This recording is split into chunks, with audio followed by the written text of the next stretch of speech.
दोस्तों, स्वागत है आपका हमारे चैनल ऑल इन वन पर। अगर आपने इस चैनल को सब्सक्राइब नहीं किया है तो अभी सब्सक्राइब कर दीजिए। जैसा कि दोस्तों हम जानते हैं कि इंसान की आबादी तो बढ़ रही है, पर इंसानियत दिन ब दिन ख़त्म होती जा रही है। तो आज हम उसी बहुत बुरी और दर्दनाक घटना की बात करने जा रहे हैं जो आप पिछले कई दिनों से टीवी में सुन रहे हैं। ये हमारे देश के लिए बहुत ही बुरी और शर्मनाक बात है। जी हाँ दोस्तों, मैं बात कर रही हूँ मनीषा वाल्मीकि के बारे में। हमारे देश की एक और बेटी जिसके साथ रेप हुआ। हम सब ने आजकल अनगिनत रेप केसेस के बारे में तो सुना है। उन्हें देखकर हम बहुत बुरा हुआ, ऐसा नहीं होना चाहिए था, ये कहकर उन्हें भूल जाते हैं। क्या आज तक हमने किसी लड़की की इस मामले में मदद की है? क्या हमने कभी रेप के खिलाफ अवेयरनेस फैलाई है? क्या हमने अपने बच्चों को रेप क्या होता है, बुरे लोगों से कैसे लड़ते हैं, ये सिखाया है? नहीं, नहीं ना। क्या हमने सोचा है कि आखिर क्यों ये रेप केसेस बढ़ रहे हैं हमारे भारत देश में? इन सब में कहीं ना कहीं हम सब का हाथ है। जब भी हम अपने आसपास कुछ गलत होते हुए देखते हैं तो हम उसके खिलाफ आवाज़ क्यों नहीं उठाते? क्यों मॉलेस्टेशन जैसी बड़ी सी चीज़ को छोटा समझकर छुपा देते हैं? क्यों हम अपने बच्चों को बोलते हैं कि तुम हमारे घर का मान हो, और इस बात को चार दीवारी के अंदर ही और अपने दिल में समेट कर रख लो? हमें लगता है ये बातें दबा कर ख़त्म हो जाएगी, लेकिन हम गलत है। हमारी यही सोच गलत है, क्योंकि ये बातें और बढ़ेगी। हमारे देश में और बेटियों के साथ रेप होगा। ऐसा ही कुछ हुआ हाथरस की रहने वाली एक लड़की मनीषा के साथ। वो खेत में अपना काम करने गई थी, तभी चार लड़के आते हैं और उसका रेप कर देते हैं। उसके गले की हड्डी तक तोड़ देते हैं। फिर उसे हॉस्पिटल ले जाया गया। 14 दिन तक उसका इलाज चला, और फिर उस रेप पीड़िता यानी मनीषा को दिल्ली के सदर बाज़ार हॉस्पिटल में ले जाया गया। और फिर वो बयान देती है कि संदीप नाम के लड़के, जी हाँ दोस्तों, ध्यान से सुन लीजिए, साफ साफ कहा है कि संदीप नाम के लड़के ने उसके साथ ये दुष्ट काम किया है, उसको मारा है।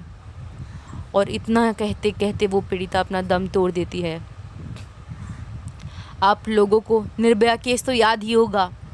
उस केस का रिज़ल्ट आने में 8 साल लग गया। मैं पूछती हूँ, ऐसा क्यों? आखिर क्यों ऐसे केसेस में 8 साल दिया गया जिसका फैसला सिर्फ 1 महीने में ही आ जाना चाहिए था? यही वजह है कि हमारे भारत देश में रेप केसेस कम नहीं हो रहे हैं, क्योंकि ऐसे कानून से कौन डरे जिसमें ऐसे केसेस में भी सिर्फ तारीखें ही दी जाती है। इंसाफ मिलने में कई साल लगाए जाते हैं, और यही बात इन दुष्टों को बढ़ावा देती है। मनीषा के केस में पुलिस ने भी बिना किसी परिवार वाले के रहते रात को ही मनीषा का शव को जला दिया।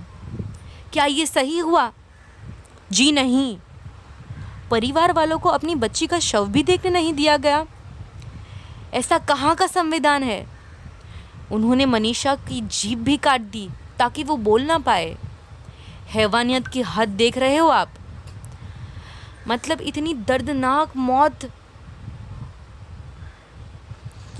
ये आज जो भी कुछ हो रहा है हमारे देश में, ये गलत है। ऐसा नहीं होना चाहिए। वैसे तो रिया और ड्रग्स केस में सभी बड़े बड़े सितारों के मुंह खुल रहे हैं, पर इस केस में वो सब क्यों खामोश है? क्या इस केस में उनकी ज़ुबान कट गई है? वो सब इसी केस में क्यों कुछ नहीं कह रहे हैं?